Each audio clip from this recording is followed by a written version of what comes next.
بسم الله الرحمن الرحيم. السلام عليكم ورحمة الله وبركاته. بسم الله والحمد لله والصلاة والسلام على أشرف رسول الله وعلى آله الفائزين برضا الله أما بعد. സഹോദരങ്ങളെ സഹോദരിമാരെ, അള്ളാഹു നമ്മുടെ ഈ സംഗമം സ്വീകരിക്കട്ടെ. നമ്മുടെ പാപങ്ങൾ അള്ളാഹു പുറത്തു തരട്ടെ. രോഗങ്ങൾ അള്ളാഹു ശിഫയാക്കട്ടെ. മരണപ്പെട്ടവരുടെ ഖബർ അള്ളാഹു സന്തോഷത്തിലാക്കട്ടെ. തെറ്റുകുറ്റങ്ങൾ അവർക്ക് നമുക്കും അള്ളാഹു നിരുപാധികം മാപ്പാക്കി തരട്ടെ. നമ്മുടെയും കുടുംബത്തിൻ്റെയും സൃഷ്ട ആയുസ് അള്ളാഹു പൊരുത്തപ്പെട്ട വഴിയിൽ ഇസ്സത്തോടെ സന്തോഷത്തോടെ ദീർഘമായി കഴിഞ്ഞ് ഈമാൻ സലാമത്തായി മരിക്കാനുള്ള മഹാഭാഗ്യം അള്ളാഹു നമുക്കെല്ലാവർക്കും നൽകട്ടെ എന്ന് ആദ്യമായി ആമുഖമായി ദുആ ചെയ്യുകയാണ്. അള്ളാഹുവിനെ വഴിപ്പെട്ട് ജീവിക്കാൻ റബ്ബ് ഏൽപ്പിച്ച് ഭൂമിയിലേക്ക് പറഞ്ഞയച്ചിട്ടുള്ള അവൻ്റെ എളിയ ദാസന്മാരായ നമുക്ക് സൃഷ്ടി എന്ന നിലയിൽ പരിമിതമായ രീതിയിൽ ജീവിച്ചു തീർക്കാനേ കഴിയും. എന്നാൽ ചില മനുഷ്യരുണ്ട്, അവർ ജീവിതം കൊണ്ട് അത്ഭുതം തീർത്തവരാണ്. അങ്ങനെയുള്ള മനുഷ്യരെ കുറിച്ചുള്ള ഓർമ്മകൾ നമ്മുടെ മുന്നിൽ ഒരു വലിയ പ്രവാഹം തീർക്കുന്ന സ്മരണയുടെ മനോഹരമായ ദിനരാത്രങ്ങളിലൂടെയാണ് നാം ഓരോരുത്തരും കടന്നു പോകുന്നത്. സയ്യിദന ഇബ്രാഹിം അലൈഹിസ്സലാത്തു വസ്സലാം ആണ് അതെന്ന് ആ മുഖങ്ങളില്ലാതെ തന്നെ നമുക്കെല്ലാവർക്കും ബോധ്യപ്പെടുകയാണ്. ഇബ്രാഹിം നബി അലൈഹിസ്സലാത്തു വസ്സലാം ജീവിതത്തിൽ സൃഷ്ടാവിൽ നിന്നും സൃഷ്ടി അനുഭവിച്ച പരീക്ഷണങ്ങളെ എങ്ങനെ അഭിമുഖീകരിക്കണമെന്നതിൻ്റെ എക്കാലത്തെയും മികച്ച ഉദാഹരണമാണ്. ഖുർആൻ പറയുന്നുണ്ട്, വഇദ് ഇബ്തലാ ഇബ്രാഹീമ റബ്ബുഹു ബികലിമാത് ഫഅതമ്മഹുന്ന ഖാല ഇന്നി ജാഇലുക ലിന്നാസി ഇമാമ ഖാല വമിൻ ദുർരിയതി ഖാല ലാ യനാലു അഹ്ദിദ് ദ്വാലിമീൻ. സൂറത്തുൽ ബഖറ. അള്ളാഹു പറയാണ്, മഹാനായ ഇബ്രാഹിം നബി അലൈഹിസ്സലാത്തു വസ്സലാമിനെ റബ്ബ് പരീക്ഷിച്ചു. ബികലിമാത്, ചില വചനങ്ങൾ കൊണ്ട് പരീക്ഷിച്ചു. ഫഅതമ്മഹുന്ന, അല്ലാഹു പരീക്ഷിച്ചതിൽ മഹാനവറുകൾ എങ്ങനെ വിജയിച്ചു? പരിപൂർണമായി വിജയിച്ചു. അങ്ങനെ വിജയിക്കൽ സാധ്യമല്ല. അള്ളാഹു എങ്ങനെയൊക്കെ പരീക്ഷിച്ചോ അവിടെ പരിപൂർണമായി വിജയിക്കുക എന്നത് സാധ്യമല്ല. അത് വളരെ വിരളം, ചില ആളുകളിൽ മാത്രം സംഭവിച്ചിട്ടുള്ള അത്ഭുതമാണ്. ആ അത്ഭുതത്തിന്റെ പ്രതീകമാണ് സയ്യിദുനാ ഇബ്രാഹിം അലൈഹിസ്സലാം. അള്ളാഹു ഒരുപാട് പരീക്ഷിച്ചു. 40 വയസ്സാകുന്നതിന് മുമ്പ് തീക്കുണ്ടാരത്തിൽ പോയത് ഒരു വലിയ പരീക്ഷണമായിരുന്നു. ഇബ്നു കസീർ രേഖപ്പെടുത്തുന്നത് 40 അല്ലെങ്കിൽ 50 വർഷം ആ തീക്കുണ്ടാരത്തിൽ മഹാനവറുകൾ 40-50 ദിവസം ആ തീക്കുണ്ടാരത്തിൽ മഹാനവറുകൾ കഴിയേണ്ടി വന്നു എന്നാണ്. 40-50 ദിവസം തീക്കുണ്ടാരത്തിൽ കഴിയേണ്ടി വന്നു. പക്ഷേ മഹാനവറുകളെ കെട്ടി വലഞ്ഞു വെച്ച ആ കയറുകളല്ലാതെ മറ്റൊന്നും ആ ശരീരത്തിൽ കരിച്ചൽ ബാധിക്കാത്ത രീതിയിൽ, തീ തൊടാത്ത രീതിയിൽ മഹാനവറുകൾ സുഖമായി ആ 200 വയസ്സ് കാലഘട്ടത്തിന്റെ ജീവിതത്തിലെ ഏറ്റവും വിശ്രമം കിട്ടിയ ഒരു അവസരം എന്നത് ഈ തീക്കുണ്ടാരത്തിന്റെ അകത്തളത്തിലെ ഏറ്റവും ഭംഗിയുള്ള ജീവിതമായിരുന്നു എന്ന് മഹാന്മാർ രേഖപ്പെടുത്തുന്നുണ്ട്. ഒരു ശല്യമില്ലാതെ അവിടെ നിശ്ചയദാർഢ്യത്തിന്റെ ഏറ്റവും വലിയ പ്രതീക്ഷയായി ഇബ്രാഹിമി ജീവിതം നിലകൊള്ളുമ്പോൾ പൊന്നുമോനെ തീക്കുണ്ടാരത്തിലേക്ക് വലിച്ചെറിഞ്ഞ വാർത്ത അകലേന്ന് അറിഞ്ഞ് ഓടിക്കതച്ചു വന്ന ഉമ്മ, ഇബ്രാഹിം നബിയുടെ ഉമ്മ ഉമൈല റളിയല്ലാഹു അൻഹാ, ഈ തീക്കുണ്ടാരത്തിന്റെ പുറത്ത് വന്ന് നിൽക്കാം. മകൻ വിളിച്ചു ഉമ്മയെ അകത്തേക്ക്. സമനില തെറ്റി തീക്കുണ്ടാരത്തിലേക്ക് ഉമ്മ എടുത്തു ചാടി. ആ മകന്റെ വിളിയുടെ ശക്തി, ആ മകൻ വിളിച്ചോടത്തേക്ക് ഉമ്മ മകനെപ്പോലെ തന്നെ യാതൊരുവിധ തീയിന്റെ പൊള്ളലോ ചൂടോ വാട്ടമോ ഒന്നും സംഭവിക്കാതെ അവിടെ എത്തി മകന്റെ കൂടെ 3ഓളം ദിവസം ഉണ്ടായിരുന്നു എന്ന് ചില ചരിത്ര ഗ്രന്ഥങ്ങൾ രേഖപ്പെടുത്തുന്നുണ്ട്. അല്ലെങ്കിൽ മകന്റെ കൂടെ കുറെ സമയം ഉണ്ടായിരുന്നുവെന്ന്. തീ തണുപ്പും സംരക്ഷണവുമായി മാറിയ ആ അത്ഭുതമായി പറയുന്നുവെങ്കിലും ആ ജീവിതം അതിനുവേണ്ടി തെരഞ്ഞെടുക്കപ്പെട്ടത് ഒരു ത്യാഗം തന്നെയാണ്. ഏത് ത്യാഗത്തിലെത്തിയാലും ഏത് പരീക്ഷണത്തിലെത്തിയാലും ഖലീലുല്ലാഹി തങ്ങളുടെ മാർക്ക് ഫഅത്തമ്മഹുന്ന പരിപൂർണ മാർക്കായിരുന്നു എന്ന് ഖുർആൻ. അതിലും വലിയ എന്നല്ല, ചരിത്രത്തിൽ അത്രത്തോളം വലിയ ഒരു പരീക്ഷണം ഇല്ല എന്ന് പറയാം വിധം ഒരു വലിയ പരീക്ഷണമായിരുന്നു മകനെ അറുക്കുക എന്ന പരീക്ഷണം. ആ പരീക്ഷണത്തെ കുറിച്ച് ഖുർആൻ പറഞ്ഞത് ഇന്നഹാദാ ലഹുവൽ ബലാഉൽ മുബീൻ എന്ന വല്ലാത്തൊരു പരീക്ഷണമായിരുന്നു എന്നാണ്. അങ്ങനെ ജീവിച്ചൊരു മനുഷ്യൻ അള്ളാഹുവിന് വേണ്ടി എല്ലാം സമർപ്പിച്ചു. അത് ഓർക്കുന്ന നാളുകളാണിത്. അള്ളാഹുവിന്റെ ഹബീബ് സല്ലല്ലാഹു അലൈഹി വസല്ലമ തങ്ങള് ഈ സരണിയിൽ ചേരണമെന്നത് നബിയോട് വഹയി മുഖേന അള്ളാഹു നിർദ്ദേശിച്ചതാണ്.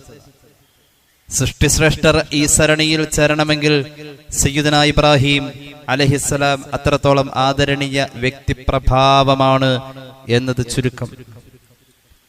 പരിശുദ്ധമായ ഖുർആൻ ഇങ്ങനെയുള്ള ചില ജീവിതങ്ങളെ സൂചിപ്പിച്ചുകൊണ്ട് പറയുന്നുണ്ട്. സൂറത്ത് തൗബ, ഇന്നല്ലാഹ അസ്തറാ മിനൽ മുഅ്മിനീന അൻഫുസഹും വഅംവാലഹും ബിഅന്ന ലഹുമുൽ ജന്നഹ്. മുഅ്മിനീങ്ങളിൽ നിന്നും അല്ലാഹു വില കൊടുത്തു വാങ്ങിയിരിക്കുന്നു. അവരുടെ ശരീരങ്ങളെയും അവരുടെ സമ്പത്തിനെയും അല്ലാഹു വില കൊടുത്തു വാങ്ങി. അല്ലാഹു തരുന്ന വില എന്തോ അല്ലാഹു അറിയാം. അങ്ങനെ വിൽക്കാൻ നമുക്ക് കഴിഞ്ഞിട്ടില്ല. നമ്മെ അള്ളാഹുവിന് വിൽക്കാൻ നമുക്ക് കഴിഞ്ഞിട്ടില്ല. ചില മുഅ്മിനീങ്ങളെ അള്ളാഹു അങ്ങനെ വില കൊടുത്ത് വാങ്ങിയിട്ടുണ്ടെന്ന് ഖുർആൻ. അതിൽപ്പെട്ട ഏറ്റവും വലിയ വിലയുള്ള മുതലാണ് സയ്യിദുനാ ഇബ്രാഹിം. ഇനി കേട്ടോളൂ മറ്റൊരായത്ത്, സൂറത്തുൽ ബഖറ, വമിനൻ നാസി മൻ യശ്രീ നഫ്സഹു ബിത്തിഗാഅ മർദാത്തില്ലാഹ് വല്ലാഹു റഊഫും ബിൽ ഇബാദ്. ജനങ്ങളിൽ ചിലരുണ്ട് അവരുടെ ശരീരത്തെ അള്ളാന്റെ പൊരുത്തം ഇങ്ങോട്ട് വാങ്ങിയിട്ട് അങ്ങോട്ട് വിറ്റിട്ടുണ്ട്. ഒരവകാശം വിറ്റ മുതലിൽ പിന്നെ ഇല്ല. അങ്ങനെ ചില ആളുകളും ജനങ്ങളിലുണ്ട്. മാദല്ലദീ യുഖ്രിദുല്ലാഹ ഖർളൻ ഹസന فيضاعفه له أضعافا كثيرا والله يقبض ويبسط وإليه ترجعون. ജനങ്ങളിൽ പിന്നെയും കുറെ ആളുകളെ കാണാം, അവർ അള്ളാഹുവിന് കടം കൊടുത്തു. കടം വാങ്ങുന്നവൻ അള്ളയാണ്. കടം കൊടുത്തത് നല്ലൊരു കൊടുക്കലാ കൊടുത്തത്. ഇനി അള്ള കടം വീട്ടൽ നല്ലൊരു വീട്ടലായിരിക്കും. അള്ളാഹു തൗഫീഖ് നൽകട്ടെ. അങ്ങനെ കുറെ ആളുകൾ ജനങ്ങളിൽ ഉണ്ട്. അങ്ങനെ പറയുന്നിടത്ത സയ്യിദുനാ ഇബ്രാഹിം, അള്ളാഹുവിന് വല്ലാത്ത ഇഷ്ടമായിരുന്നു സയ്യിദുനാ ഇബ്രാഹിം അലൈഹിസ്സലാത്തു വസ്സലാമിന്. അള്ളാഹുവിന് വലിയ ഇഷ്ട. റബ്ബിന്റെ ഇഷ്ടം അറിയിക്കാൻ വേണ്ടിയിട്ട് അള്ളാഹു അവന്റെ ദൂതനെ പറഞ്ഞയച്ചു. ഇബ്രാഹിം നബി അലൈഹിസ്സലാത്തു വസ്സലാമിന്റെ പ്രത്യേകത, കൂടെ ഇരുന്ന് ഭക്ഷണം കഴിക്കാൻ ഒരാളെ കിട്ടിയില്ലെങ്കിൽ അന്ന് ഭക്ഷണം കഴിക്കില്ല എന്നാണ്. ആ വീടിന് 4 പൂമുഖങ്ങൾ ഉണ്ടായിരുന്നു. ഒരുപോലെ ഇരിക്കുന്ന പൂമുഖം. ഇബ്രാഹിം നബി അലൈഹിസ്സലാം വീട് വെച്ചത് ഒരേപോലെയുള്ള 4 റോഡുകൾ വരുന്നതിന്റെ ഒരു ജംഗ്ഷനിന്റെ കറക്റ്റ് സെന്ററിലായിരുന്നു. എന്ന് പറഞ്ഞാൽ 4 വഴിയിലൂടെയും ആളുകൾക്ക് വന്നാൽ ഇതാണ് ആ വീടിന്റെ മുൻവശം എന്ന് തോന്നാവുന്ന രീതിയിൽ 4 പൂമുഖങ്ങളുള്ള വീട്. ഈ 4 പൂമുഖമുള്ള വീട്ടിൽ ഇബ്രാഹിം നബി വിരുന്നൊരുക്കും എല്ലാ ദിവസം. മഹാനവറുകളുടെ ചരിത്രത്തിൽ അറിയപ്പെടുന്ന പേര് തന്നെ കാന അബൽദിഫാൻ എന്നാണ്, വിരുന്നു കൊടുത്തവരുടെ പിതാവെന്ന. അത്രയും വലിയ വിരുന്ന് സൽക്കാര പ്രിയനായിരുന്നു ഇബ്രാഹിം അലൈഹിസ്സലാം. സാന്ദർഭികമായി പറയാം, ഒരു വിരുന്നുകാരൻ ഒരു വീട്ടിൽ ഒരു നേരം ഭക്ഷണത്തിനുണ്ട് എങ്കിൽ ആ നേരത്തെ ഭക്ഷണത്തിന്റെ ഹിസാബ് അള്ളാഹു ഒഴിവാക്കുമെന്ന് ഉക്കമ ഖാല റസൂലുള്ളാഹി സ്വല്ലല്ലാഹു അലൈഹി വസല്ലം. മൻ കാന യുഅ്മിനു ബില്ലാഹി വൽ യൗമിൽ ആഖിരി ഫൽയുക്രിം ലൈഫ. അള്ളാഹുവിന്റെ അന്ത്യദിനത്തിലും വിശ്വാസം ഉണ്ടോ, നിന്റെ വിരുന്നുകാരനെ നീ ബഹുമാനിക്കണം എന്ന് പുണ്യ നബി സല്ലല്ലാഹു അലൈഹി വസല്ലം. വിരുന്നുകാരന് വേണ്ടി ഇറച്ചി ഭക്ഷണം ഒരുക്കാൻ വേണ്ടി ജീവനുള്ള ഒരു മൃഗത്തെ അറുത്താണ് അവൻ വിരുന്ന് സൽക്കരിക്കുന്നത്. ഉദാഹരണം, ഒരു കോഴിയെ. എന്നാൽ ആ മാംസത്തിന്റെ തൂക്കം പോലെ വിരുന്ന് സൽക്കരിച്ച വീട്ടുകാരാ, നിന്റെ ശരീരത്തിൽ നിന്നും നരകത്തിന്റെ വിറക് കൊള്ളിയാവേണ്ടിയിരുന്ന മാംസത്തെ അള്ളാഹു ഈ തൂക്കത്തിന്റെ കണക്കനുസരിച്ച് മോചിപ്പിക്കും എന്ന് പുണ്യ നബി സല്ലല്ലാഹു അലാ മുഹമ്മദ് സല്ലല്ലാഹു അലൈഹി വസല്ലം. അപ്പൊ വിരുന്നിന്റെ കാര്യത്തിൽ വല്ലാത്ത ആവേശവും ആഘോഷവുമായിരുന്നു ഇബ്രാഹിം. ഒരു ദിവസം ഇങ്ങനെ വിരുന്നുകാരനെ തേടി ഇങ്ങനെ നടക്കാം.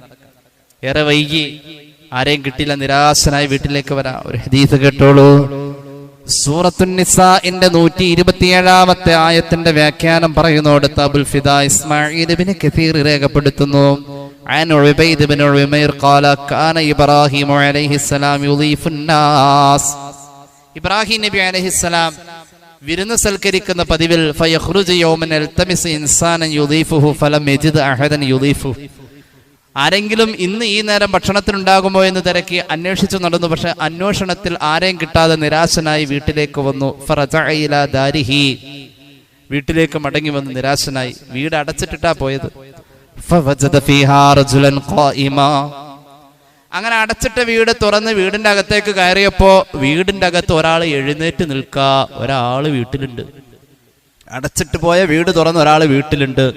സയ്യിദനാ ഇബ്രാഹിം ആരോട് ചോദിച്ചു, യാ ഇബ്ദല്ലാഹ് മാ അദ്ഖലക ദാരി ബിഗൈരി ഇദ്നി, എന്റെ സമ്മതമില്ലാതെ എന്റെ വീട്ടിൽ കയറാൻ നിനക്ക് എന്താ കാര്യം ഉണ്ടായത് എന്ന് സയ്യിദനാ ഇബ്രാഹിം ആ വീട്ടിൽ ഇപ്പൊ ഇങ്ങനെ നിൽക്കുന്ന ആളോട് ചോദിച്ചു. അദ്ദേഹം പറഞ്ഞു, ദഖൽതുഹ, ഞാൻ ഈ വീട്ടിൽ കയറിയത് ബി ഇദ്നി റബ്ബിഹ, ഈ വീടിന്റെ യഥാർത്ഥ ഉടമസ്ഥൻ പറഞ്ഞിട്ടാ കയറിയത്. തിരിയണ്ടാക്ക് തിരിഞ്ഞു. ആ വീടിന്റെ യഥാർത്ഥ ഉടമസ്ഥൻ ആരാണ്? അല്ലാഹുവാണ്, റബ്ബാണ് ഈ വീടിന്റെ യഥാർത്ഥ ഉടമസ്ഥൻ. ഇതിന്റെ യഥാർത്ഥ ഉടമസ്ഥനെ എന്നെ ഇങ്ങോട്ട് കയറ്റാൻ, എന്നോട് ഇങ്ങോട്ട് കയറാൻ പറഞ്ഞത്. അതുകൊണ്ട് ഇബ്രാഹിം നബി, അങ്ങയുടെ സമ്മതമൊന്നും എനിക്ക് വേണ്ട. അപ്പൊ ചോദിച്ചു, അങ്ങ് ആരാ? ഇങ്ങനത്തെ വർത്താനം പറയുന്ന അങ്ങ് ആരാ? വമന്നന്ത, അങ്ങ് ആരാ? ക്ഷണിക്കാതെ വീട്ടിലേക്ക് വന്ന, സമ്മതമില്ലാതെ വീട്ടിലേക്ക് കയറിയ ആ വിരുന്നുകാരൻ പറഞ്ഞു, അന മലക്കുൽ മൗത്ത് ഇസ്രായീൽ, ഞാൻ ഇസ്രായീലാ നബിയേ. അർസലനീ റബ്ബീ ഇലാ അബ്ദിൻ മിൻ ഇബാദിഹി, എന്നെ അല്ലാഹ് പറഞ്ഞയച്ചതെന്തിനാണെന്നറിയുമോ? അള്ളാഹുവിന് ഇഷ്ടപ്പെട്ട ഒരു അടിമയുണ്ട്, ആ അടിമയെ ചെന്ന് കാണണമെന്ന് പറഞ്ഞ് എന്നെ പറഞ്ഞയച്ചു. ആ അടിമയുടെ അടുക്കലേക്ക് ഞാൻ ചൊല്ലുന്നത് ഉബശ്ശിറുഹു, ആ അടിമയോട് സന്തോഷ വാർത്ത പറയാനാ. എന്താണ് ആ അടിമയോട് എനിക്ക് പറയാനുള്ള സന്തോഷ വാർത്ത? അന്നല്ലാഹ ഖദ് ഇത്തഖദഹു ഖലീലാ, അള്ളാഹുവിന്റെ ആ ഇഷ്ടദാസനെ റബ്ബ് അവന്റെ ഖലീലായി പ്രഖ്യാപിച്ചു എന്നത് സന്തോഷം പറയാൻ വേണ്ടി എന്നെ പറഞ്ഞയച്ചതാണ്. ആ വരവ് വന്നപ്പോ ഞാൻ ഇവിടെ വന്നതാണെന്ന് സയ്യിദുനാ ഇസ്രായീൽ അലൈഹിസ്സലാം പറയാ. ആളെ പറഞ്ഞിട്ടില്ല, ആരെയാണ് അള്ളാന്റെ ഖലീലാക്കണത് എന്ന് പേര് പറഞ്ഞില്ല. ഒരു അടിമ എന്ന് ആ ഖലീൽ പദവി അലങ്കരിക്കേണ്ട മഹാന ആദരിച്ചുകൊണ്ട് അള്ളാന്റെ അടിമ എന്നാണ് ഇസ്രായേൽ പറഞ്ഞത്. ഇബ്രാഹിം നബിയുടെ നിഷ്കളങ്കത ചോദിച്ചു, മൻ ഹുവ, ആരാണ് ഇസ്രായേൽ? റബ്ബിന്റെ ഖലീൽ പദവിയിലേക്ക് പോവാൻ വേണ്ടി റബ്ബ് തീരുമാനിച്ച് നിന്നെ പറഞ്ഞയച്ച, ആ വിവരം പറയാൻ പറഞ്ഞയച്ച ആ അടിമ ആരാ? ഫവല്ലാഹ്, അള്ളാനെ തന്നെയാണ് സത്യം. ഇൻ അഖ്ബർതനി ബിഹി, അദ്ദേഹം ആരാണെന്ന് ഇസ്രായേലെ നീ എന്നോട് പറഞ്ഞാൽ, സുമ്മകാന ബി അഖ്സൽ ബിലാദ്, ഈ രാജ്യത്തിന്റെ ഏത് അറ്റത്താണ് അദ്ദേഹം താമസിക്കുന്നത് എങ്കിൽ പോലും ലആതിയന്നഹു, ഞാൻ അദ്ദേഹത്തെ തേടി നടക്കും. എന്നിട്ട് അദ്ദേഹത്തിന്റെ വീടിന്റെ തൊട്ടടുത്ത് ഞാൻ ഒരു വീട് വെച്ചിട്ട് അയൽവാസിയായ അദ്ദേഹത്തോടൊപ്പം കൂടാൻ വേണ്ടി ഞാൻ അവിടെ കഴിയും. അങ്ങനൊരു മഹാനായ ഖലീൽ പദവി കിട്ടിയ അള്ളാന്റെ അടിമ ഈ ദുനിയാവിൽ എവിടെയാ ഉള്ളത്? എനിക്ക് പോണം. എന്റെ മരണം വരെ ആ മഹാന്റെ അയൽവാസിയായി കഴിയണം എനിക്ക്. അങ്ങനെ ഒരാളുണ്ടെങ്കിൽ പറയാം ഇസ്രായേൽ എന്ന് സയ്യിദനാ ഇബ്രാഹിം അലൈഹിസ്സലാം. താനാണെന്ന് ഒരിക്കലും ചിന്തിച്ചില്ല. വിനയം. അപ്പൊ ഇസ്രായേൽ പറഞ്ഞു, ദാലികൽ അബ്ദു അൻത, നബിയേ, അല്ലാഹുവിന്റെ അടിമ അങ്ങാ,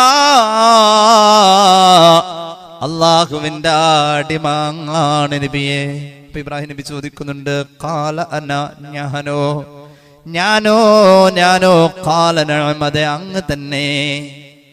അള്ളാന്റെ ഖലീൽ, അള്ളാന്റെ കൂട്ടുകാരൻ, അള്ളാന്റെ ഹബീബ് കഴിഞ്ഞാൽ പിന്നെ അടുത്ത പദവിയാണ് അള്ളാന്റെ ഖലീല്, പിന്നെ അടുത്ത പദവിയാണ് അള്ളാന്റെ കലീമ്. ഞാനോ ഞാൻ യോഗ്യനോ? എന്തിന്റെ പേരിലാ റബ്ബ് എന്നെ തെരഞ്ഞെടുത്തത്? ഖാല ഇസ്രായീൽ പറഞ്ഞു, ഫീമത്തഖദനി അല്ലാഹു ഖലീല ഖാല ഇന്നക തുഅ്തിന്നാസ് വലാ തസ്അലുഹും.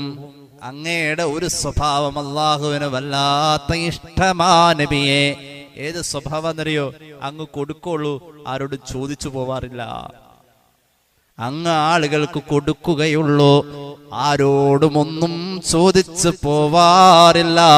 സയ്യിദനാ ഇബ്രാഹിം ഒരാളോടും ഒന്നും ചോദിക്കൂല.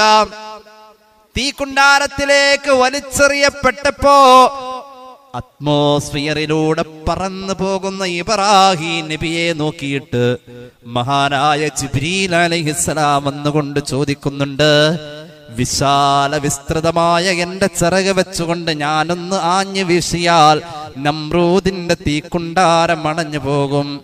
ഞാൻ അങ്ങയെ സഹായിക്കണോ? എന്റെ ആവശ്യം അങ്ങേക്കുണ്ടോ എന്ന് സയ്യിദുനാ ജിബ്രീൽ. അപ്പൊ ഇബ്രാഹിം നബി തിരിച്ചു ചോദിക്കുന്നുണ്ട്, നിന്റെ ആവശ്യോ? ഫലാ, എനിക്ക് ആവശ്യമല്ല, നിന്നെ പൊയ്ക്കോ. എന്റെ റബ്ബ് ഇവിടെ കിടക്കണമെന്നാ തീരുമാനിച്ചു, അതിന് ഞാൻ വന്നു. നിന്റെ ആവശ്യമോ? ഒരാളോട് ഒന്നും ചോദിക്കൂല, ഒരാളോട് ഒന്നും ചോദിക്കൂല. അപ്പോഴാ മീക്കായിൽ വന്നിട്ട് ചോദിച്ചത്, മഴയാ എന്നെ ഏൽപ്പിച്ചിരിക്കുന്നത്, അള്ളാഹു വലിയ കാറ്റും മഴയാ എന്നെ ഏൽപ്പിച്ചിരിക്കുന്നത്. ഞാനൊരു മഴ അങ്ങ് പെയ്യിച്ച ഈ കാണുന്ന തീക്കുണ്ടാരം അണഞ്ഞു പോകും. അത്രയും വലിയൊരു മഴ ഞാൻ ഇവിടെ പെയ്യിക്കട്ടെ. ഫമായിലേക്ക, നിന്റെ ആവശ്യം ഫലാ, പൊയ്ക്കോ. സയ്യിദനാ ഇബ്രാഹിം, ആ മഹാന്റെ പേരാ ഇബ്രാഹിം, അള്ളാഹുവിന്റെ ഇഷ്ടദാസൻ, അള്ളാന്റെ ഖലീല്. എന്നിട്ടും ആ മഹാൻ അള്ളാനെ പേടിച്ചതത്രേ. ഇമാം ഗസാലി അവിടുത്തെ ഇഹ്യായിൽ രേഖപ്പെടുത്തുന്നുണ്ട്, قيل كان الخليل صلاة الله عليه وسلامه إذا ذكر خطيئته يخشى عليه. അള്ളാന്റെ സൃഷ്ടിയല്ലേ ഞാനെങ്ങാനും വല്ല തെറ്റും ചെയ്തു പോവോ? തെറ്റ് ചെയ്യല്ലോ, തെറ്റെങ്ങാനും എനിക്ക് വല്ല സംഭവിക്കോ? പഠിച്ചോനെ, ഇങ്ങനെ അങ്ങോട്ട് ആലോചിക്കും. തെറ്റ് ചെയ്യല്ല, ഞാനെങ്ങാനും ഒരു തെറ്റിയണ മനുഷ്യനായി പോവോ? അങ്ങനെ അങ്ങോട്ട് ആലോചിച്ചു കഴിഞ്ഞാൽ അപ്പൊ ബോധം കിട്ടു വീഴും. സയ്യിദനാ ഇബ്രാഹിം 1000 കൊല്ലത്തിനുള്ളിൽ ലോകം കണ്ട ദാർശനികനായ പണ്ഡിതൻ, 1000 കൊല്ലത്തിനുള്ളിൽ ലോകം കണ്ട ഏറ്റവും വലിയ മഹാനായ ഇമാം ഗസാലി അവിടുത്തെ ഇഹ്യായിൽ പറയുന്നു, ഇബ്രാഹിം ഇവിടെ ചിന്ത ഇതായിരുന്നു, ഞാനെങ്ങാനും ഒരു തെറ്റ് ചെയ്യോ അല്ല, ഞാനൊരു ഹറാമ് കാണോ അല്ല, അങ്ങനെ കണ്ടുപോവോ? ഞാൻ അങ്ങനെ ആലോചിച്ച അപ്പൊ ബോധം കെട്ടുപോകുമായിരുന്നു.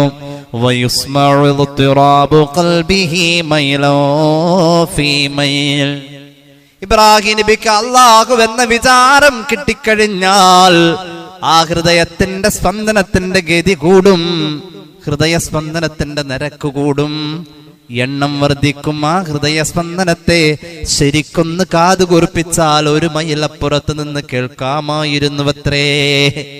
അത്രത്തോളം പടച്ചോൻ എന്ന വിചാരം വന്നാൽ നെഞ്ചിടിപ്പ് കൂടുമായിരുന്നു. മാത്രവുമല്ല, മഹാനായ ജിബ്രീൽ അലൈഹിസ്സലാം ഒരിക്കൽ ഇബ്രാഹിം നബി അലൈഹിസ്സലാമിന്റെ മുന്നിൽ വന്നു. എന്നിട്ട് ജിബ്രീൽ ചോദിക്കുന്നുണ്ട്, നബിയേ, അല്ലാഹു അങ്ങേക്ക് സലാം പറഞ്ഞിരിക്കുന്നു, ഞാൻ ഇന്നവരെ കണ്ടിട്ടില്ല, ഇങ്ങനെ അള്ളാനെ പേടിക്കുന്ന ഒരാളെ ഞാൻ കണ്ടിട്ടില്ല.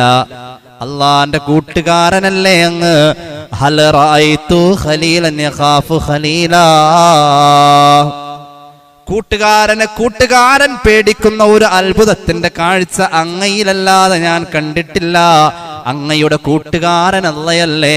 അള്ളാനെ പേടിക്കുന്ന, ഇതുപോലെ പേടിക്കുന്ന അള്ളാന്റെ ഒരു കൂട്ടുകാരനെ ലോകത്ത് ഒരു സൃഷ്ടി മറ്റൊരു സൃഷ്ടിയോട് ചങ്ങാത്തം കൂടിയോടത്തും കൂട്ടുകാരനെ പേടിക്കുന്ന ഇതുപോലെ ഞാൻ കണ്ടിട്ടില്ലെന്ന് സയ്യിദുനാ ജിബ്രീൽ. എന്താ ഇതിന്റെ രഹസ്യം? ഇബ്രാഹിം നബി പറഞ്ഞു, യാ ജിബ്രീൽ, ഇന്നി ഇദാ ദകർതു ഖതീഅതി നസീതുഹു അല്ലതി, എന്റെ റബ്ബിനോടെങ്ങാനും ഞാൻ അവന് ഇഷ്ടമില്ലാത്തത് വല്ലതും ചെയ്യുമോ എന്നിങ്ങനെ ആലോചിച്ചാൽ അള്ളാഹുവിന്റെ ഖലീൽ പദവിയുള്ളവനാണ് ഞാനെന്ന് മറന്നു പോകുമെന്ന് സയ്യിദുനാ ഇബ്രാഹിം അലൈഹിസ്സലാം. ഇവരൊക്കെയാണ് ഇവരൊക്കെയാണ് അള്ളാഹുവിന് വേണ്ടിയിട്ട് കൊടുത്തത്, ജീവിതം മുഴുവനും കൊടുത്തത്. പറഞ്ഞ തീരൂല. വലിയ മുതലാളി ഇബ്രാഹിം നബിയുടെ താക്കോൽ കൂട്ടങ്ങളെ ചുമന്നു കൊണ്ടുപോകാൻ കഴിയില്ല, അത്രയും വലിയ ഖജനാവിന്റെ ഉടമയായിരുന്നു. മുഴുവനും അള്ളാഹുവിന്റെ തൃപ്തിക്ക് വേണ്ടി ദാനം ചെയ്തു. ആ സമ്പത്ത് മുഴുവൻ ദാനം ചെയ്തു. അങ്ങനെ ജീവിച്ച മഹാൻ 200 വർഷം ജീവിച്ചു. വല്ലാത്തൊരു ജീവിതമായിരുന്നു സയ്യിദനാ ഇബ്രാഹിം. വല്ലാത്ത ഒരു ജീവിതമായിരുന്നു. കേട്ടോളൂ, പരിശുദ്ധമായ ഖുർആൻ മഹാൻ എത്രയാ വർണ്ണിക്കുന്നത്. മാ കാന ഇബ്രാഹീമു യഹൂദിയ്യൻ വലാ നസ്റാനിയ്യ വലാകിൻ കാന ഹനീഫൻ മുസ്ലിമാ വമാ കാന മിനൽ മുശ്രിക്കീൻ. എല്ലാ സമുദായക്കാരും അവകാശം പറഞ്ഞു വന്നു. ജൂത സഹോദരന്മാർ പറഞ്ഞു ഞങ്ങളുടെ നേതാവാണ്, ക്രിസ്ത്യാനി പറഞ്ഞു ഞങ്ങളുടെ നേതാവാണ്. അപ്പോഴാണ് അള്ളാഹു പറഞ്ഞത് മക്കാന ഇബ്രാഹിം യഹൂദിയം വലാ നസ്റാനിയ. ഒരു ജൂതനോ ക്രൈസ്തവനോ അവകാശപ്പെടാനുള്ളതില്ല അതില്. മഹാനവറുകൾ ഒരു നല്ല മുസ്ലിമായിരുന്നു. ഏത് കാലഘട്ടത്തിലും ഏത് സമുദായത്തിലും ഞങ്ങളുടേത് എന്ന് പറയാൻ അവർ മുന്നോട്ട് വന്നെങ്കിൽ അവരുടേതല്ല, അത് നമ്മുടെ ആണെന്ന് പറഞ്ഞു തന്നിട്ട് നമ്മളില്ല വഴിയിൽ. ഹബീബായ നബി കരീം സല്ലല്ലാഹു അലൈഹി വസല്ലമ തങ്ങൾ പഠിപ്പിച്ച സുന്നത്തുകൾ ഒരു ഇബ്രാഹിമി ഇത്തിബാഇ തന്നെയാണ്. ഉദാഹരണം ഉളുഹിയ്യത്ത്, ശക്തമായ സുന്നത്തല്ലേ. മഹദിയായ ആയിഷ റളിയല്ലാഹു അൻഹ പറയുന്നുണ്ട്, ഹബീബായ നബി കരീം സല്ലല്ലാഹു അലൈഹി വസല്ലമ തങ്ങളുടെ ഒരു ഹദീസ് മഹാനായ ഇമാം ബൈഹഖി അവിടുത്തെ ശുഅബിൽ ഉദ്ധരിക്കുന്നുണ്ട്. മാ അമില ഇബ്നു ആദമ അമല യൗമൻ നഹരി അഹബ്ബ ഇലല്ലാഹ് മിൻ ഹറാഖത്തിദ് ദം. പുണ്യ നബി സല്ലല്ലാഹു അലൈഹി വസല്ലം തങ്ങൾ പറഞ്ഞിട്ടുണ്ട്, വലിയ പെരുന്നാളിന്റെ അന്ന് മൃഗബലി നടത്തുന്ന ഉളുഹിയ്യത്ത് അറുക്കുന്ന അത്രയും അള്ളാഹുവിന് ഇഷ്ടമുള്ള മറ്റൊരു അമല് വേറെയില്ല. അത് ഇബ്രാഹിമി ഇഷ്ടമാണ്, അത് ഹബീബായ നബിയുടെ സുന്നത്താണ് സല്ലല്ലാഹു അലൈഹി വസല്ലം. വെറും ഒരു മാംസവിതരണമായ ഒരു കേവല അറിവ് അല്ലെങ്കിൽ ബലിയർപ്പണമല്ലത്. വിതരണം നടത്തപ്പെടുന്നതിന് സ്വതക്കയുടെ കൂലി ഉണ്ടെങ്കിൽ പോലും അത് ചെയ്യാൻ തയ്യാറാകുന്ന മനോഭാവത്തെയാണ് അള്ളാഹു ഏറ്റവും പ്രോത്സാഹിപ്പിച്ചത്.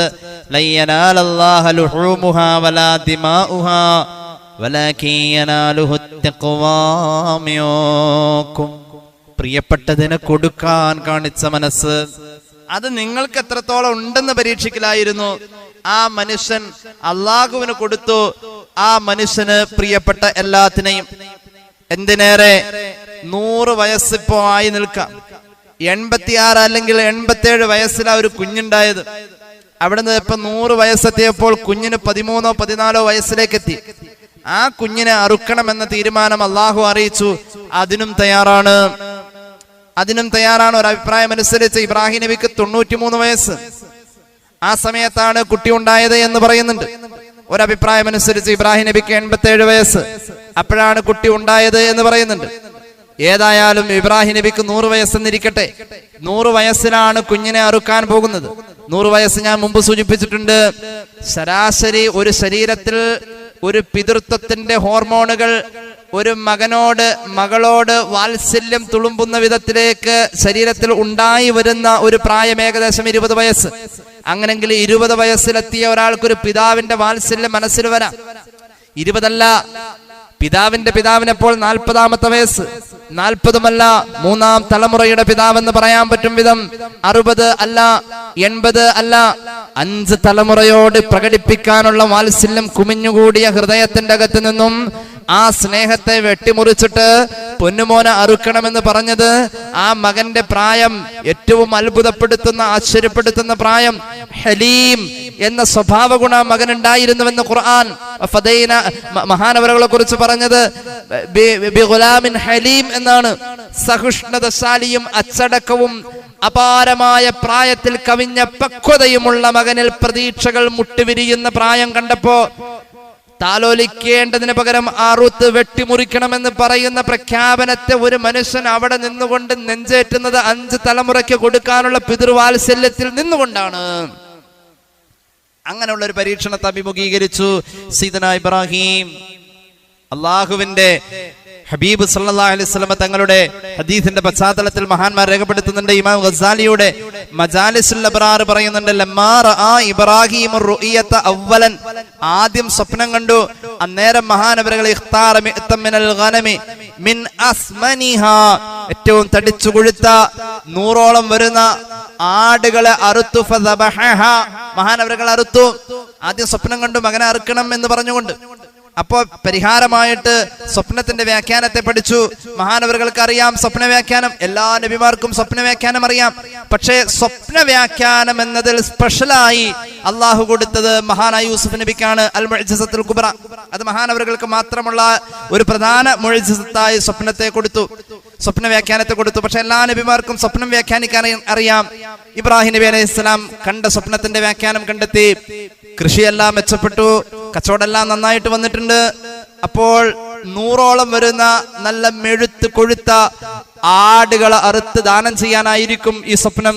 മഹാനവറുകൾ സ്വപ്നം കണ്ടതനുസരിച്ച് മഹാനവറുകളുടെ ആട്ടിൻ പറ്റങ്ങളിൽ നിന്നും 100 എണ്ണത്തിന് അറുത്തു. മഹാനവറുകൾ അതിനെ വിതരണം നടത്തി. അതിന്റെ ഒരു ഭാഗം മിനാ താഴ്വരയിൽ കൂമ്പാരം കയറ്റി.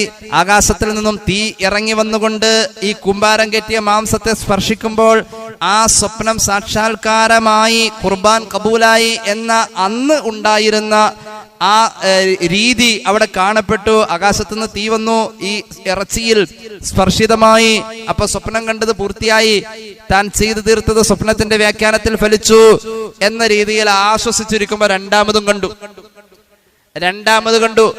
അപ്പൊ മഹാനവറുകൾ തീരുമാനിച്ചു, ആടായത് കൊണ്ടാണ് ഇത് പൂർണ്ണമാവാത്തത്, അത് ഒട്ടകമാണെങ്കിൽ ശരിയാകും. ഒട്ടകം ഉള്ളതിനോട് കൂടെയാണല്ലോ ആടിനെ കൊടുത്തത്. അപ്പൊ അള്ളാഹുവിന് ഇഷ്ടം വലുതാ, അതുകൊണ്ട് ഒട്ടകത്തെ അറുത്തു. 100 എണ്ണത്തെ വിതരണം നടത്തി. മിനാ താഴ്വരയിലേക്ക് ആകാശത്തിൽ നിന്നും തീ ഇറങ്ങി വരുന്ന രീതി അന്നും കണ്ടു.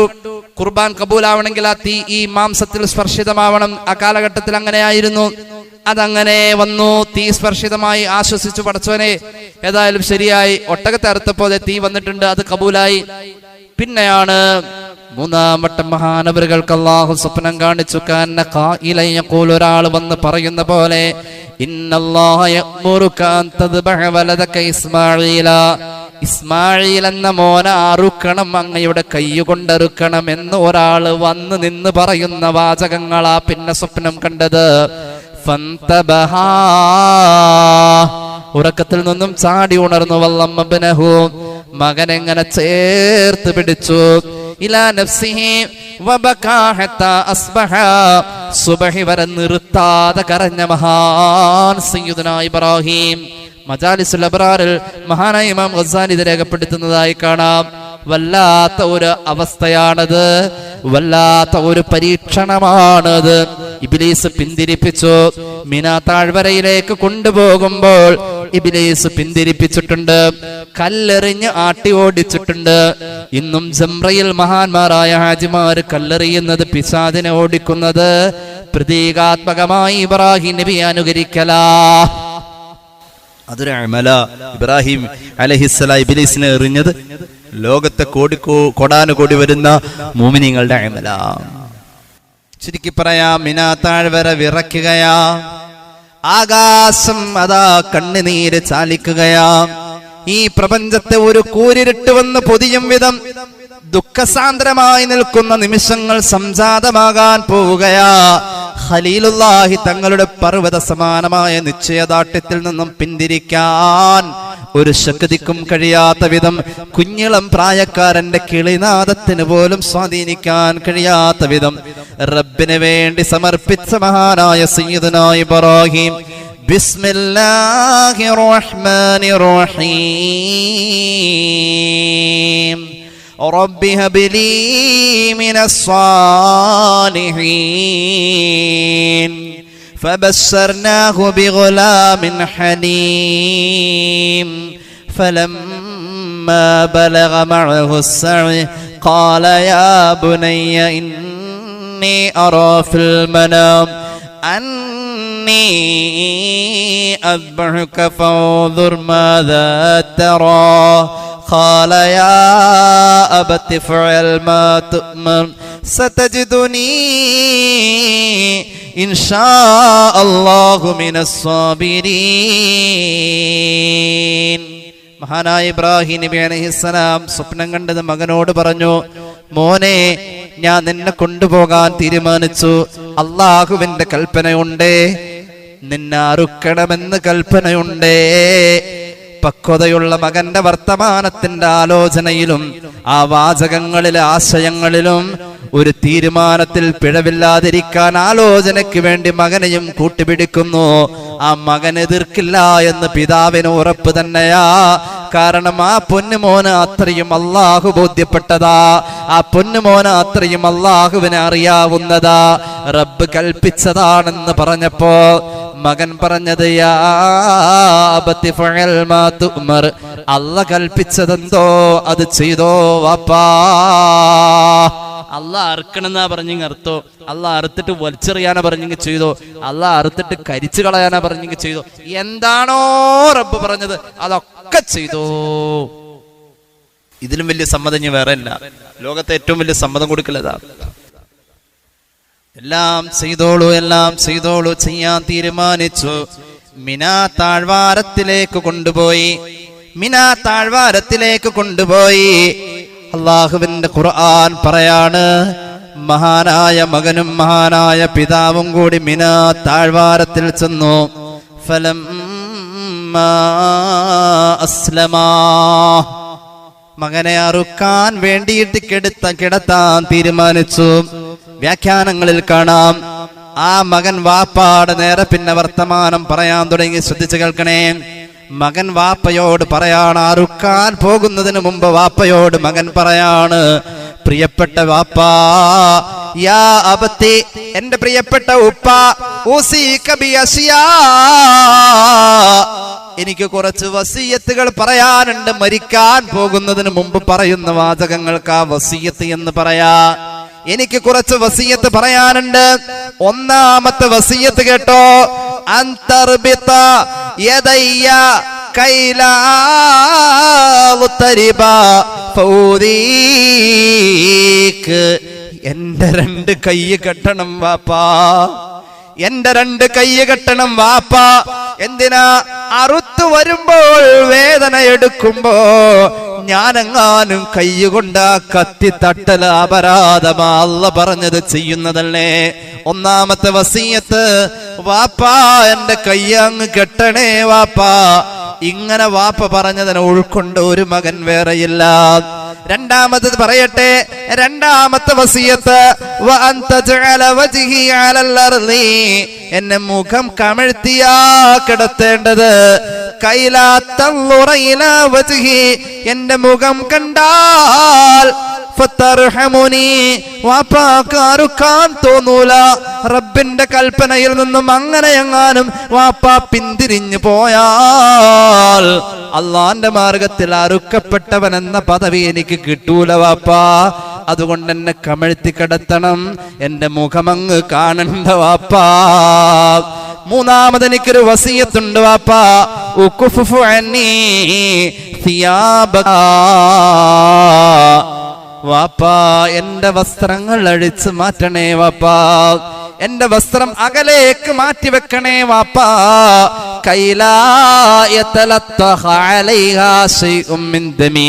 രക്തം മണ്ണിൽ വീഴണമെന്നാണല്ലോ അറവിന്റെ ലക്ഷ്യം. എന്നാൽ എന്റെ വസ്ത്രത്തിലെങ്ങാനും ഒരു തുള്ളി രക്തം പുരണ്ടാൽ അത് മണ്ണിൽ വീണിട്ടില്ലല്ലോ.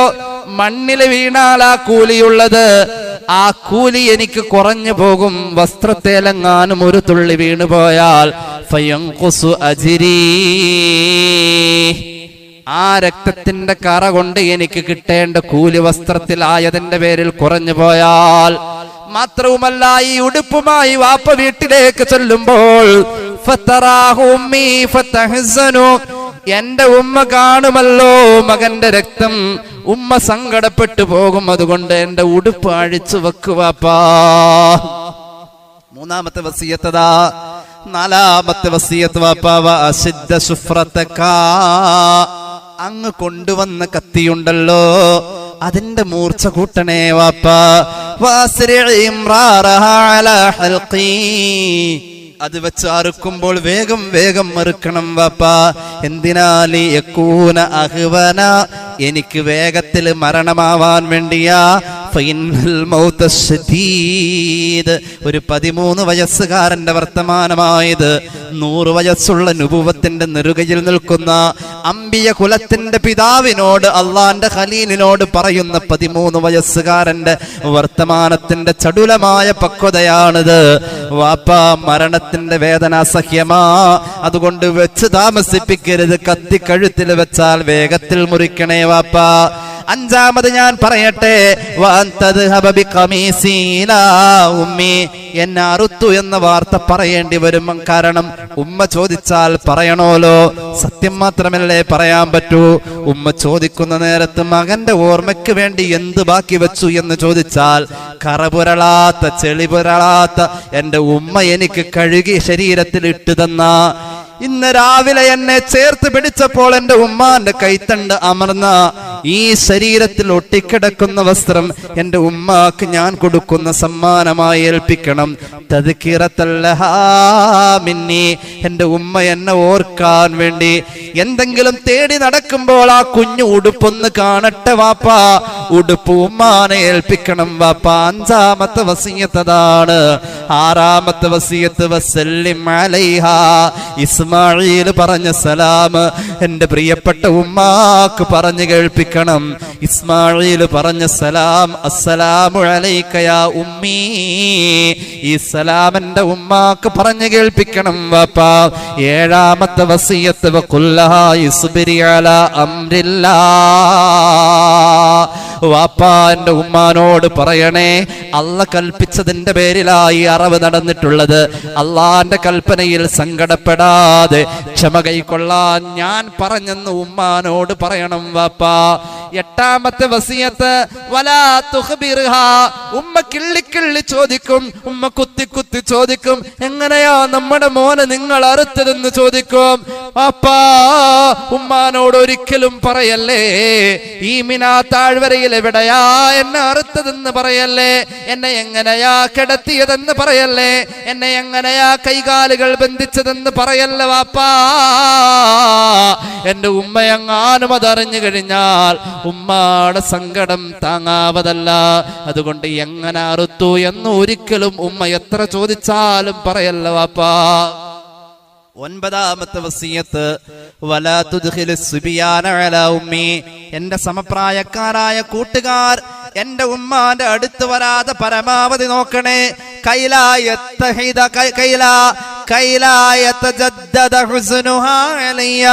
എന്റെ പ്രായത്തിലുള്ള മക്കൾ ഉമ്മാന്റെ അടുത്ത് വരുമ്പോൾ ഉമ്മ മറന്ന സങ്കടത്തെ പിന്നെയും പിന്നെയും ഓർത്തെടുത്തുകൊണ്ട് വിതുമ്പും. അതുകൊണ്ട് എന്റെ കൂട്ടുകാർ ഉമ്മാടെ മുന്നിൽ വരാതെ വാപ്പ തടയണേ. 10ാമത്തെ വസിയത്ത്, എന്റെ പ്രായക്കാരനായ ഏതെങ്കിലും കുട്ടിയെ, എന്നെ പോലെ രൂപസാദൃശ്യതയുള്ള ഏതെങ്കിലും മക്കളെ കണ്ടാൽ വാപ്പ അങ്ങോട്ട് നോക്കല്ല വാപ്പാ. എന്തിനാ? വാപ്പാക്കും സങ്കടമാവൂലേ?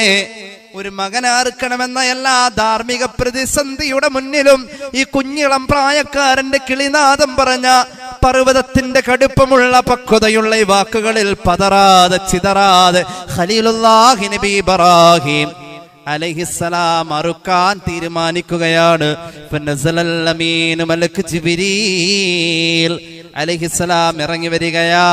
ജിബ്രീൽ അലൈഹിസ്സലാം വരികയാണ്. മഹാനായ ഖലീലുല്ലാഹി നബി ഇബ്രാഹിം അലൈഹിസ്സലാത്തു വസ്സലാമിന്റെ മുന്നിലേക്ക് സ്വർഗത്തിൽ നിന്നുള്ള ആടിനെയും കൊണ്ടുവരികയാണ്. സാന്ദർഭികമായി പറയട്ടെ, ആ ആട് ഏത് ആടാണെന്നറിയുമോ? മഹാനായ സയ്യിദുനാ ആദം അലൈഹിസ്സലാത്തു വസ്സലാമിന്റെ മകൻ ഹാബീൽ റബ്ബിന് വേണ്ടി ഖുർബാൻ സമർപ്പിച്ച അന്ന് ആകാശത്തേക്ക് ഉയർത്തിക്കൊണ്ടുപോയ ആടിനെയാണ്. പിന്നീടതാ സയ്യിദുനാ ഇബ്രാഹിം അലൈഹിസ്സലാത്തു വസ്സലാമിന്റെ മുന്നിലേക്ക് ഇസ്മാഈലിന് പകരം അറുക്കാൻ അല്ലാഹു കൊടുത്തയക്കുന്ന ആട് എന്ന് കമാ ഖാല റസൂലുള്ളാഹി. ആടുമായി ജിബ്രീൽ വരികയാ. ജിബ്രീലിനേക്ക് തിരിഞ്ഞു നോക്കുന്നില്ല. ഇബ്രാഹിം നബിയുടെ നോട്ടം അങ്ങോട്ടില്ല. ജിബ്രീൽ അലൈഹിസ്സലാം നോക്കിയപ്പോൾ യുആലിജു ബിസ്സിക്കീനി ഹൽഖ ഇസ്മാഈൽ, ഇസ്മാഈലിന്റെ ഹൽക്ക് മുറിക്കാൻ ഇബ്രാഹിം കത്തിയിൽ ബലം പ്രയോഗിക്കുന്നു. ആ കഴുത്ത് മുറിക്കാൻ കത്തിയിൽ ബലം പ്രയോഗിച്ചു കൊണ്ടിരിക്കാം. ഇത് കണ്ട ജിബ്രീൽ അത്ഭുതപ്പെട്ടു പോയി. മഹാനായ ജിബ്രീൽ അലൈഹിസ്സലാം അത്ഭുതത്തോടുകൂടെ വിളിച്ചു പറയുകയാ, അല്ലാഹു അക്ബർ, അല്ലാഹു അക്ബർ, അല്ലാഹു അക്ബർ. ജിബ്രീൽ ഇത് പറയുമ്പോഴാ ഇബ്രാഹിം നബിക്ക് പരിസരബോധം അല്പം വന്നു. മഹാനവറുകൾ പറയാൻ തുടങ്ങി, ലാ ഇലാഹ ഇല്ലല്ലാഹു അല്ലാഹു അക്ബർ. അള്ളാഹുവിനെ പ്രകീർത്തിച്ചുകൊണ്ട് ഇബ്രാഹിം ഇത് പറയുമ്പോൾ അലൈഹിസ്സലാം വഹയിന്റെ ആരവങ്ങളാ, മകനാറുക്കണ്ട, സ്വർഗത്തിന്റെ ആടിനാറുത്തുകൊണ്ടതിന് പരിഹാരം ചെയ്യാവുന്നതാ നബിയേ. അങ്ങനെ പറഞ്ഞേൽപ്പിക്കുകയാ സയ്യിദുനാ ജിബ്രീൽ അലൈഹിസ്സലാം. ഇബ്രാഹിം നബി അലൈഹിസ്സലാം മകനെ അറുക്കുക എന്ന ദൗത്യത്തിൽ നിന്നും വിജയം കൈവരിച്ച് എഴുന്നേറ്റ് പോരുമ്പോൾ കമിഴ്ന്ന് കിടന്ന പൊന്നുമോൻ അവിടെ വെച്ചുകൊണ്ട് വിളിച്ചു പറയുകയാണ്, അല്ലാഹു അക്ബർ വലില്ലാഹിൽ ഹംദ്. അങ്ങനെയാണ് ആ തക്ബീർ രൂപം കൊണ്ടതെന്ന് അതുകൊണ്ട് ജീവിതത്തിൽ ത്യാഗം അനുകരിക്കാൻ ഒരു സൃഷ്ടിയുടെ മുന്നിലെ ഏറ്റവും വലിയ വെളിച്ചം സയ്യിദുനാ ഇബ്രാഹിം. ആ മാർഗത്തിൽ കൂടാൻ അള്ളാഹു നമുക്ക് എല്ലാവർക്കും തൗഫീഖ് നൽകട്ടെ. ഉളുഹിയത്ത് കർമ്മത്തിലേക്ക് നമുക്ക് ഓരോരുത്തർക്കും സാമ്പത്തികമായി കഴിയുന്നതനുസരിച്ച് അതിലേക്ക് ഇറങ്ങിത്തിരിക്കാൻ പ്രിയമുള്ള സഹോദരിമാരെ, സഹോദരങ്ങളെ, അതിനുള്ള സന്ദർഭങ്ങളെ ഉപയോഗപ്പെടുത്തി സാമ്പത്തികമായി കഴിയുന്നവർ അത് ഒരിക്കലും പാഴാക്കാതെ ജീവിതത്തിന്റെ വലിയ കാവലായി അതിനെ കൊണ്ടു നടക്കാൻ ശ്രമിക്കണമെന്ന ഉപദേശം നിങ്ങളുടെ മുന്നിൽ വെച്ചുകൊണ്ട് ഹൃസ്വമായ എന്റെ വാക്കുകൾ നിർത്തുകയാണ്. വആഖിറു ദഅവാനാ അൽഹംദുലില്ലാഹി റബ്ബിൽ ആലമീൻ. ബിഫദ്ലി സ്വല്ലല്ലാഹു അലാ മുഹമ്മദ്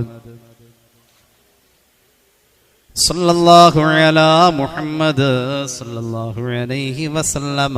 അല്ലാഹുമ്മ സ്വല്ലി അലാ മുഹമ്മദ്. അൽഹംദുലില്ലാഹി റബ്ബിൽ ആലമീൻ. അല്ലാഹുമ്മ സ്വല്ലി അലാ സയ്യിദിനാ മുഹമ്മദിൻ വഅലാ ആലി സയ്യിദിനാ വമൗലാനാ മുഹമ്മദ്. അല്ലാഹുവേ സ്വീകരിക്കണേ റഹ്മാനേ. പടച്ച റബ്ബേ, ഞങ്ങൾ പാവങ്ങളാ, പാപികളാ. നിന്റെ ഖലീലിനെ കുറിച്ച് പറഞ്ഞ സദസ്സല്ലേ അല്ലാ.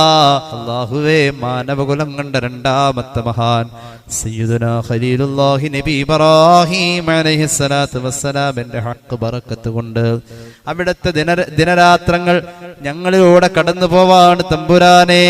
അല്ലാഹുവേ, ആ ജീവിതത്തെ അനുകരിക്കാൻ, അനുധാവനം ചെയ്യാൻ, ആ ജീവിതത്തോട് ചേരാനുള്ള തൗഫീഖ് ഞങ്ങൾക്ക് നൽകണേ അല്ലാ. അല്ലാഹുവേ, ഹജ്ജിനുള്ള ഭാഗ്യം നൽകണേ അല്ലാ. ഹജ്ജിനുള്ള ഭാഗ്യം നൽകണേ അല്ലാ. ഹജ്ജിന് കൊതിയുണ്ട് അല്ലാ. ഹജ്ജിനുള്ള ഭാഗ്യം ഇബ്രാഹിം നബിയോടുള്ള മഹബത്താൽ നീ നിറവേറ്റണേ അല്ലാ. അവിടുത്തെ വിളി കേട്ടവരിൽ ചേർക്കണേ അല്ലാ. ജബൽ അബുൽ ഖുബൈസ് പർവ്വതത്തിന്റെ മുകളിൽ നിന്നും 4000 കൊല്ലം മുന്നേ നിന്റെ ഖലീൽ ഉറക്ക വിളിച്ച ഹജ്ജിലേക്ക് ക്ഷണിച്ചു കൂട്ടിയതിൽ ചേരാൻ ഞങ്ങൾക്ക് യോഗ്യത നൽകണേ അല്ലാ. അതിനുള്ള പുണ്യം ഞങ്ങളുടെ ജീവിതത്തിൽ തരണേ അല്ലാ. പടച്ച റബ്ബേ, ഞങ്ങൾ ചെയ്ത പാപങ്ങൾ ഞങ്ങൾ മറന്ന് അല്ലാ, നിന്റെ അടുക്കൽ രേഖയല്ലേ അല്ലാ. നീ പൊറുക്കണേ റഹ്മാനേ, നീ പൊറുക്കണേ അല്ലാ, നീ പൊറുക്കണേ അല്ലാ, കരുണ ചെയ്യണേ അല്ലാ. ജീവിതത്തിൽ ഇന്ന് വരെ നിന്നെ അനുസരിക്കാത്ത പാവങ്ങളാ, പാപികളാ. ക്യാൻസർ പോലെയുള്ള രോഗങ്ങൾ, ഒരുക്കങ്ങളില്ലാത്ത നേരത്ത് റബ്ബേ ഇല അടർന്ന് വീഴുന്ന പോലെ പെട്ടെന്ന് മരിച്ചു പോകുന്ന അവസ്ഥകൾ അല്ലാഹുവേ, ഞങ്ങളെ കാക്കണേ റഹ്മാനേ, കാക്കണേ അല്ലാ. ആഖിറത്തിലേക്ക് ഞങ്ങളൊന്നും സമ്പാദിച്ചിട്ടില്ല അല്ലാ. അല്ലാഹുവേ റബ്ബേ, അതിന് ഞങ്ങൾ ഒരുങ്ങിയിട്ടില്ല അല്ലാ. അതിനിടയിൽ നീ ഞങ്ങളെ വിളിച്ചാൽ ഞങ്ങൾ തോറ്റുപോവില്ല അല്ലാ. ഒരുങ്ങണം അല്ലാ. തൊട്ടടുത്ത നിമിഷം മുതൽ ആ ചിന്ത ഞങ്ങളുടെ മനസ്സിൽ ഉറപ്പിക്കണേ അല്ലാ. ഹറാമുകളിലേക്ക് ഞങ്ങൾ അടുപ്പിക്കല്ലേ അല്ലാ. ഈ പരിശുദ്ധമായ ദിനരാത്രങ്ങളുടെ ബറക്കത്ത് കൊണ്ട് പടച്ചവനെ, ഈ ദിനരാത്രങ്ങളിലെ അമലുകൾ നിനക്ക് വലിയ ഇഷ്ടമാണെന്നല്ലേ നീ നിന്റെ ഹബീബിനോട് പറഞ്ഞത്. അല്ലാ, നിനക്കിഷ്ടമുള്ളത് കാണാൻ, നിനക്കിഷ്ടമുള്ളത് കേൾക്കാൻ, നിനക്കിഷ്ടമുള്ളത് ചൊല്ലാൻ, നിനക്കിഷ്ടമുള്ളത് ചെയ്യാൻ, നിനക്കിഷ്ടമുള്ളത് പ്രവർത്തിക്കാൻ തൗഫീഖ് നൽകുക അല്ലാ. ഈ വർഷത്തെ ഉദ്ഹിയ റബ്ബേ ഈ പ്രപഞ്ചത്തിന് കാവലാവണേ അല്ലാ. അല്ലാഹുവേ, കാലവർഷത്തിന്റെ കെടുതിയിൽ പകർച്ചവ്യാധികൾ പല വീടുകളിലുമുണ്ട്. പനിയും അസ്വസ്ഥതകളും ഉള്ളവരുണ്ട്. ശിഫാ നൽകണേ അല്ലാ. ദുആ വസിയത്തായി പറഞ്ഞേൽപ്പിച്ചവർ, ഇതിൽ കുറിച്ചു വച്ചവർ, അവരുടെ ആവശ്യങ്ങൾ റബ്ബേ എല്ലാം നിന്റെ അടുക്കൽ രേഖയല്ലേ, അതെല്ലാം നീ നിറവേറ്റി കൊടുക്കണേ അല്ലാ. മരണപ്പെട്ടവർക്ക് വേണ്ടി ദുആ ചെയ്യാൻ പറഞ്ഞേൽപ്പിച്ചിട്ടുണ്ട്. അല്ലാഹു, അവരുടെയും ഞങ്ങളുടെയും മൗതാക്കൾ, ഈ പള്ളിയുടെ ചുറ്റുമന്തി വിശ്രമം കൊള്ളുന്നവർ എല്ലാവർക്കും പരിപൂർണ മഗ്ഫിറത്ത് നൽകുക അല്ലാ. പ്രിയപ്പെട്ട അലിയാർക്കാക്ക് നീ മഗ്ഫിറത്ത് നൽകുക അല്ലാ. പ്രിയപ്പെട്ട ജബ്ബാർ സാഹിബിന് മഗ്ഫിറത്ത് നൽകണേ അല്ലാ. ഈ അടുത്ത ദിവസങ്ങളിലായി ഞങ്ങളുടെ പ്രിയപ്പെട്ട പലരും മരണപ്പെട്ടു. ഒരുപാട് മഹത്തുക്കൾ ഞങ്ങളോട് യാത്ര പറഞ്ഞു തമ്പുരാനെ, അവരോടൊപ്പം സ്വർഗത്തിൽ ഞങ്ങളെയും ചേർക്കണേ അല്ലാ. കച്ചവടങ്ങളിൽ ബിസിനസ്സുകളിൽ ബറക്കത്ത് നൽകുക അല്ലാ. വാഹനമോടിച്ച് കുടുംബം പുലർത്തുന്നവരുണ്ട് റബ്ബേ, നീ ഐശ്വര്യം നൽകുക അല്ലാ. അല്ലാഹുവേ റബ്ബേ, കൈത്തൊഴിലുകൾ ചെയ്യുന്നവരുണ്ട്, കൃഷിയുള്ളവരുണ്ട്, ബറക്കത്ത് ഏറ്റണേ അല്ലാ. പൊന്നാര മക്കളെ റബ്ബേ നീ സ്വാലിഹീങ്ങളാക്കണേ അല്ലാ. കാക്കണേ അല്ലാ, കാക്കണേ അല്ലാ. ലഹരി ഉപയോഗങ്ങളിൽ, പരസ്ത്രീ ബന്ധങ്ങളിൽ ഞങ്ങളോ മക്കളോ പെടല്ലേ അല്ലാ. കള്ളു കുടിക്കുന്നവർ, ലഹരി ഉപയോഗിക്കുന്നവർ റബ്ബേ ഞങ്ങളോ ഞങ്ങളുടെ മക്കളോ ഞങ്ങളുടെ കുടുംബക്കാരോ മോമിനീങ്ങളോ ആവല്ലേ അല്ലാ. വ്യഭിചാരത്തിന്റെ സാധ്യതകൾ കൂടുന്നോടത്ത് ഞങ്ങളെ ഒഴിച്ചു മാറ്റി നിർത്തണേ അല്ലാ. അല്ലാഹുവേ, നീ തന്നതിലൊക്കെ ബറക്കത്ത് തരണേ അല്ലാ. അല്ലാഹുവേ, നീ തന്ന ഹലാല് കൊണ്ട് സന്തോഷിക്കാൻ തൗഫീഖ് നൽകുക അല്ലാ. നീ മുന്നിൽ വെച്ച ഹറാമുകളെ അവഗണിക്കാനും മുഖം തിരിക്കാനും അത് കണ്ട് വേദനിക്കാനും ഞങ്ങളെ നീ പ്രാപ്തരാക്കുക അല്ലാ. ഈ വർഷം ഹജ്ജിന് പോയവരുടെ ഹജ്ജ് കബൂലാക്കുക അല്ലാ. ഹാജിമാരുടെ ത്യാഗങ്ങളിൽ അവർക്ക് ക്ഷമ കൊടുക്കുക അല്ലാ. അവരുടെ ദുആക്ക് ഇജാബത്ത് നൽകുക അല്ലാ. ക്യാൻസറിന്റെ കൊടും തീവ്രമായ അവസ്ഥയിൽ എൻ്റെ നാട്ടിൽ നിന്ന് 2 പേര് ഹജ്ജിന് പോയി. 45 ലക്ഷം രൂപയുടെ ഓപ്പറേഷൻ പറഞ്ഞു വെച്ചിരിക്കുന്ന സഹോദരനും അത് അവഗണിച്ചുകൊണ്ട് ഹജ്ജിലാണ്. അവരിവിടെ നിന്ന് പോകുമ്പോൾ ഇനി വരണ്ടാന്ന് പറഞ്ഞു പോയ അവരുടെ ദുആ കേട്ടില്ലെങ്കിൽ പിന്നെ ആരുടെ ദുആയാ നീ കേൾക്കാ? അവരവിടെ വെച്ച് ദുആരക്കുമ്പോൾ, ലോക മുഅ്മിനീങ്ങൾക്ക് ദുആരക്കുമ്പോ സാധുക്കളായ ഞങ്ങളെ അതിൽ പെടുത്തണം അല്ലാ. അല്ലാഹുവേ റബ്ബേ, ലോക മുസ്ലിമീങ്ങൾക്ക് നല്ലത് വരുത്ത് അല്ലാ. പ്രത്യേകിച്ച് ഇന്ത്യയിലെ മുസ്ലിമീങ്ങൾക്ക് നല്ലത് വരുത്ത് അല്ലാ. ഞങ്ങളുടെ അവസാനം നീ നന്നാക്കി തരണേ അല്ലാ. ഞങ്ങളുടെ മഹല്ലിൽ അഭിവൃദ്ധി നൽകുക അല്ലാ. ഞങ്ങളുടെ മഹല്ലിന്റെ പ്രവർത്തനങ്ങളിൽ, സ്ഥാപനങ്ങളിൽ അഭിവൃദ്ധി നൽകുക അല്ലാ. ഞങ്ങളുടെ മഹല്ലിന്റെ പ്രവർത്തകരിൽ അഭിവൃദ്ധി നൽകുക അല്ലാ. മജ്ലിസുൻ നൂറിലേക്ക് ചെറുതും വലുതുമായ സംഭാവനകൾ തന്നവരുടെ ആവശ്യങ്ങൾ നിറവേറ്റുക അല്ലാ. നിന്നോട് ചോദിക്കാൻ ഞങ്ങളുടെ മനസ്സിൽ കുന്നോളമുണ്ട് അല്ലാ. നീ ഖാദിൽ ഹാജാത്തല്ലേ, നീ മുദബ്ബിറുൽ ഉമൂറല്ലേ. ഞങ്ങളുടെ ഖൽബിലുള്ളത് നിനക്കറിയാമല്ലോ. ഖൈറ് അടിപ്പിക്കുക അല്ലാ, ശർറ് അകറ്റ് അല്ലാ. അല്ലാഹുവേ, മരുന്ന് ഫലിക്കാത്ത രോഗങ്ങൾ റബ്ബേ കാക്കണേ റഹ്മാനെ. ഞങ്ങളുടെ ദുആ സ്വീകരിക്കണേ അല്ലാ, ഖബൂലാക്കുക അല്ലാ. ബദ്രീങ്ങളുടെ ബറക്കത്ത് കൊണ്ട് പടച്ചോനെ നീ സ്വീകരിക്കണേ അല്ലാ. റബ്ബന റഹംഹും കമാ റബ്ബൗനാ സിഗാറാ ബിഫദ്ലി സല്ലല്ലാഹു അലാ മുഹമ്മദ് സല്ലല്ലാഹു അലാ മുഹമ്മദ് സല്ലല്ലാഹു അലൈഹി വസല്ലമ. അല്ലാഹുമ്മ സല്ലി അലാ മുഹമ്മദ്. അസ്സലാമു അലൈക്കും വറഹ്മത്തുള്ളാഹി വബറകാതുഹു.